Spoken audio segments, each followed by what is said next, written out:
সাম্প্রতিক কোটা সংস্কার আন্দোলন ঘিরে সহিংসতা ছড়িয়ে পড়লে সরকার গত শুক্রবার ১৯ জুলাই রাত থেকে কারফিউ জারি করে। এরপর রবি, সোম ও মঙ্গলবার সারা দেশে সাধারণ ছুটি ঘোষণা করা হয়।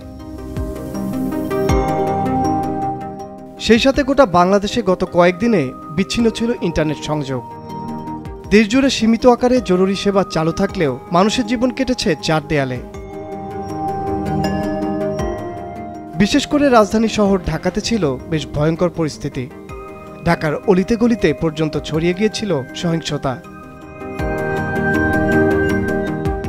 শহরবাসী জানালার কার্নিশে, বারান্দায় কিংবা ছাদে গিয়ে আড়াল থেকে দেখেছে এই সহিংসতা। এই শ্বাসরুদ্ধ পরিস্থিতিতে মানুষের ঘরে যা ছিল তারা তাই খেয়ে জীবন পার করেছে। তবে এই স্বল্প ছুটির অল্প গল্পে মানুষের মাঝে বেড়েছে অফলাইন যোগাযোগ। অনেকেই ভুলের বশে মোবাইল হাতে নিলেও পরক্ষণেই সময় দিয়েছে নিজ পরিবারকে। অনলাইনের গল্পগুলো যেন জমে উঠেছিল অফলাইনে। অথচ এই ডিজিটাল যুগে মানুষ যখন পারিবারিক আড্ডা, বন্ধুমহল কিংবা অফিসে বসে নিজেদের অবসর সময়ে বুঁদ হয়ে পড়ে থাকত মোবাইল ফোন হাতে নিয়ে, সেই তারাই নিজেদের অজান্তে সময় দিয়েছে পরিবারকে, বন্ধুবান্ধবকে। ২৫০টিরও বেশি ডিজাইন অপশন নিয়ে ওয়ালটন স্মার্ট ফ্রিজ, বোঝে আপনার প্রয়োজন।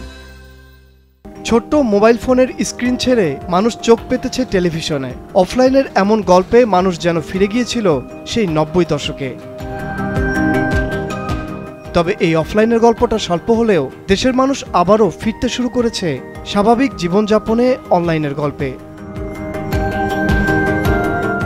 প্রত্যাশা, অনলাইনের গল্পে মানুষ আবারও ফিরে গেলেও তারা যেন এই অফলাইন গল্পের চর্চায় অভ্যস্ত থাকে। তাতে একটু হলেও মানুষে মানুষে বাড়বে ভালোবাসা, আর সুন্দর থাকবে দেশের মানুষ।